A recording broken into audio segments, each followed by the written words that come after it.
Halo, sahabat logistik dimanapun berada. Kembali kita bertemu dengan saya, Nofrisel, praktisi dan akademisi di bidang supply chain dan logistik.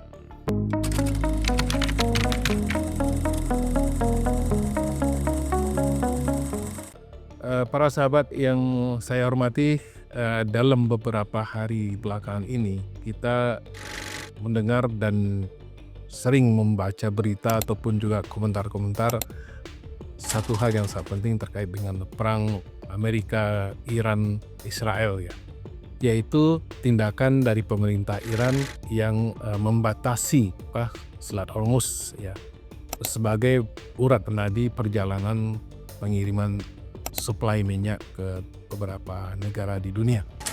Berbagai pembahasan sudah dilakukan oleh banyak pihak. Saya izin kesempatan ini saya gunakan untuk membahas dari perspektif logistik.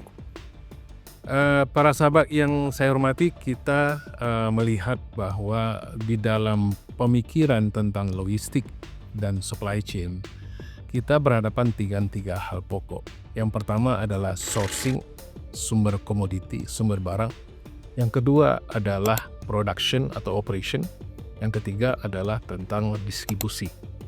Nah, ketika tindakan pemerintah Iran yang mencoba membatasi atau memberikan batasan terhadap lalu lintas supply minyak di kawasan Selat Hormuz, maka ketiga hal ini terjadi.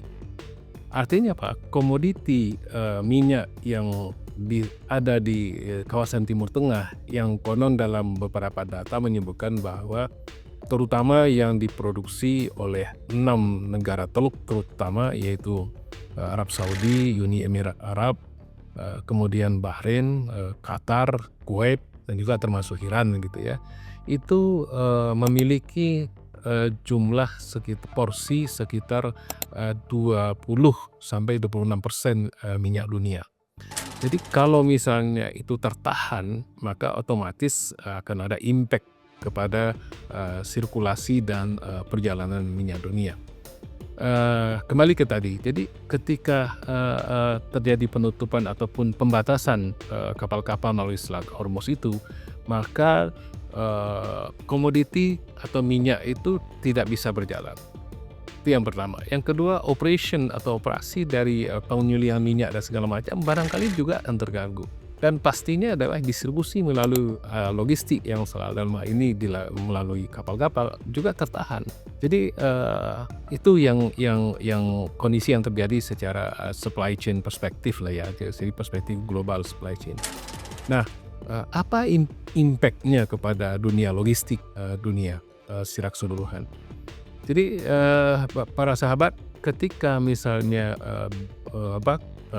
bahan bakar minyak itu kemudian tertahan, baik juga termasuk minyak mentah ataupun gas tertahan di sana, maka negara-negara yang selama ini mengandalkan supply dari Timur Tengah, kawasan Timur Tengah itu kan jadi repot ya. Dia menjadi kekurangan energi dan bahkan mungkin pusing tujuh keliling untuk mencari alternatif pengganti dan sebagainya. Terutama negara-negara besar seperti Cina, Korea Selatan, Jepang, India, dan beberapa yang lain, termasuk negara-negara di Asia Tenggara dan Indonesia. Jadi apa ya konsekuensi dari terjadinya penutupan ini sehingga supply minyak itu menjadi terbatas atau mungkin mudah-mudahan tidak sampai langka gitu ya. Maka di sini berlaku hukum permintaan penawaran sebetulnya. Ketika komoditi atau barang itu terbatas, maka harga akan naik tentu saja gitu. Nah, ini yang kita sedikit khawatirkan gitu ya. Nah, jika kemudian harga naik, maka otomatis kita tahu energi adalah salah satu komoditi yang sangat vital bagi industri dan juga kehidupan manusia. Maka otomatis dia menjadi pemicu untuk terjadinya juga kenaikan hal-hal yang lain gitu. Nah, di dalam industri maupun kehidupan. Oleh karena itu, maka perlu diambil langkah-langkah yang lebih berdimensi jangka panjang, dan dalam perspektif logistik atau supply chain kita perlu melakukan beberapa hal gitu. Yang pertama adalah kemungkinan kita harus berusaha mencari sourcing lain. Jadi tidak hanya satu sumber yang dari Timur Tengah, kawasan Teluk atau Timur Tengah, tapi juga mungkin sumber lain. Itu yang saya kira sudah terlihat menjadi inisiatif pemerintah seperti yang disampaikan oleh Menteri ESDM beberapa waktu yang lalu.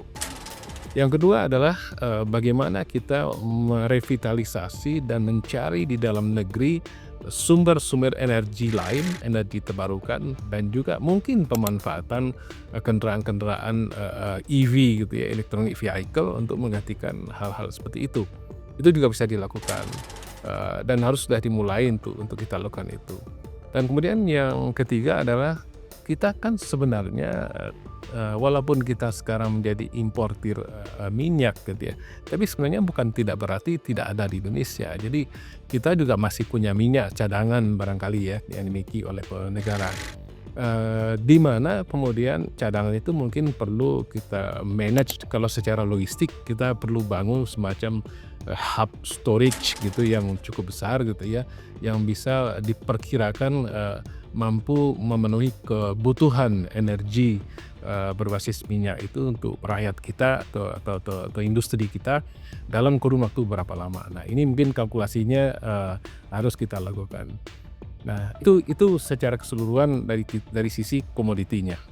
Tapi dari sisi yang lain, ketika misalnya pemerintah beberapa waktu lalu menyusun APBN kita dengan asumsi harga minyak adalah sekitar $70 per barel, maka begitu melewati $70 per barel itu, maka otomatis akan berimplikasi kepada tekanan dalam APBN kita. Jadi oleh karena itu maka jika itu tidak bisa dihindari, maka kemudian mungkin akan terjadi kenaikan biaya. Kalau kenaikan biaya itu salah satunya adalah kenaikan harga minyak, maka ini secara logistik akan berimplikasi sangat serius gitu ya.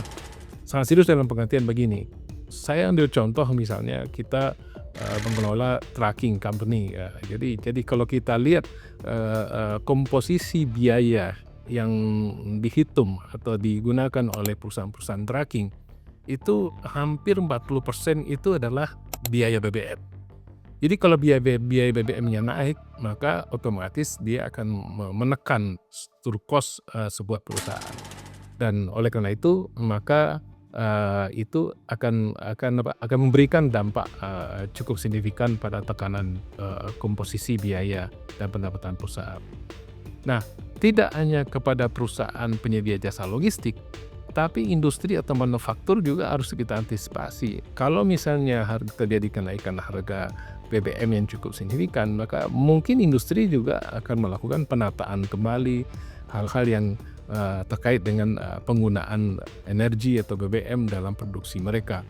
Bisa saja berdampak pada keterbatasan dari atau penurunan dari output atau produk mereka, yang juga otomatis berdampak pada penurunan biaya atau penurunan barang yang dibawa oleh perusahaan jasa logistik. Sehingga kemudian itu menjadi semacam multiplier effect lah. Para sahabat yang saya hormati, ini kira-kira gambaran besar kita ya. Jadi walaupun demikian menurut saya kita tidak perlu terlalu khawatir karena sampai hari ini kita masih melihat bahwa pemerintah cukup optimis dengan perkiraan kalkulasi dukungan ketersediaan sumber atau cadangan minyak yang kita miliki. Sembari kita melihat juga langkah-langkah pemerintah akan melakukan antisipasi itu. Jadi semoga kita berharap tidak terjadi sesuatu yang lebih buruk. Dan tentu saja di sisi lain kita juga berdoa mudah-mudahan perang ini cepat selesai. Karena kalau perang ini berkepanjangan, tentu saja kita tidak bisa menghindar dari suatu dampak yang multidimensional gitu ya ke depan, termasuk juga dari sisi sektor logistik dan supply chain. Baik para sahabat yang budiman, semoga bermanfaat. Insya Allah kita bertemu lagi di lain kesempatan. Sampai bertemu lagi. Selamat dan menjalankan tugas berikutnya. Terima kasih.